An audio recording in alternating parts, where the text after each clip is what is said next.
Welcome to the deep dive. Today we're looking at something pretty huge, this massive movement of private wealth across borders.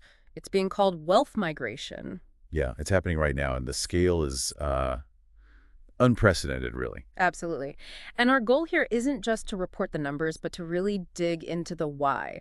Why are so many millionaires looking for residency elsewhere? And, what does that actually mean for everyone? And just so we're clear, when we talk about HNWIs, high net worth individuals, we mean people with at least $1 million in, like, liquid cash they can invest. Right, accessible money. Exactly. Yeah. But as some analysts point out, like Nuri, having that much liquid usually means your total net worth is probably closer to, say, $10 million.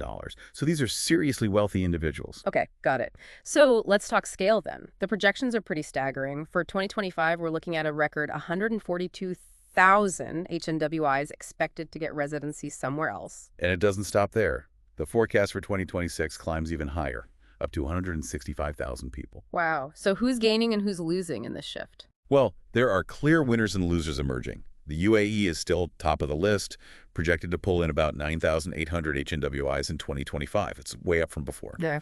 And Saudi Arabia is another one really climbing fast. They're expecting around 2,400. That's an eightfold jump. An eightfold increase. That's significant. It really is.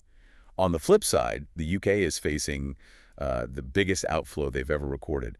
We're talking 16,500 HNWIs projected to leave next year.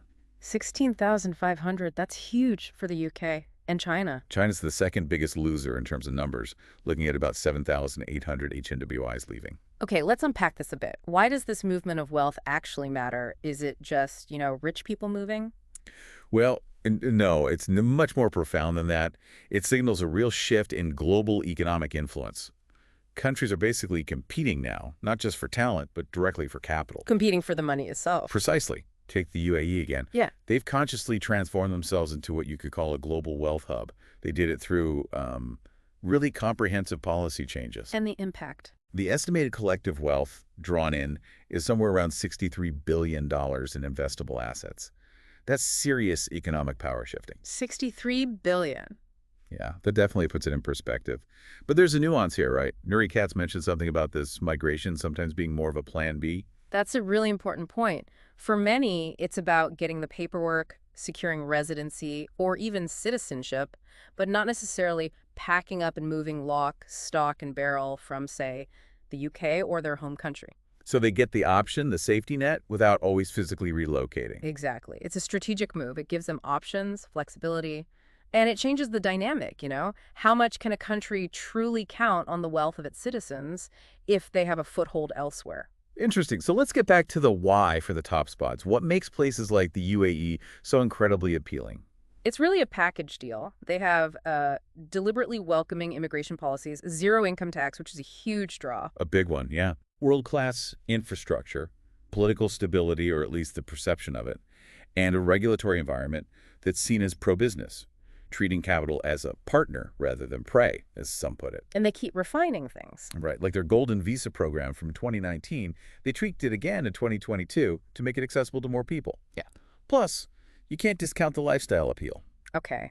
Though it's worth noting for Americans, right, that zero income tax benefit doesn't usually apply because the U.S. taxes citizens globally. That's a crucial point, yes. It mainly benefits people from countries that don't tax worldwide income. Okay, let's shift over to the U.S. It ranks number 2, expecting about 7,500 HNWIs in 2025. How are they attracting people? A lot of that is through the EB-5 Immigrant Investor Program. It requires a significant investment in a U.S. business that creates jobs. And it's had a real economic impact. Oh, yeah. It's channeled something like $50 billion in foreign direct investment over the years, creating hundreds of thousands of jobs. It's quite significant. Now, there's been talk about potential changes, like this proposed Trump gold card visa. What's the story there? Yeah, it's been floated as a possible replacement for EB-5. The idea involves a much larger investment, maybe around $5 million, Yeah. supposedly to attract even more capital. $5 million for a visa. That's the figure mentioned. But experts, including spokespeople from Henley and Partners and Nuri again, Yeah. are pretty skeptical about claims of huge numbers already signing up or its overall feasibility. Why the skepticism? Well, a couple reasons. People generally only spend about 5 to 10% of their total net worth on immigration programs.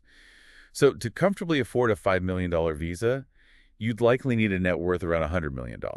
Okay. And globally, there are fewer than 30,000 people who fit that description, these centimillionaires. And many of them probably don't need or want a U.S. green card anyway, so the pool of potential applicants might be much smaller than some proponents suggest. Right, that makes sense. So boiling it all down, the core why behind this huge wealth migration seems to be a mix of smart government policies, the search for stability, lifestyle factors, and this really intense global competition for capital. Exactly. And crucially, as we said, it's not always about physically moving permanently. So the big question this raises is, what does this all mean long term? How is this, silent transfer of private capital going to reshape economic power globally over the next decade? That's the key question. And what's the impact on countries losing that wealth, even if the people aren't always leaving physically? It creates vulnerabilities, potentially. Definitely food for thought. Right. And for you listening, maybe consider what kind of incentives would make you think about getting residency somewhere else, and what does that tell us about a country's prospects?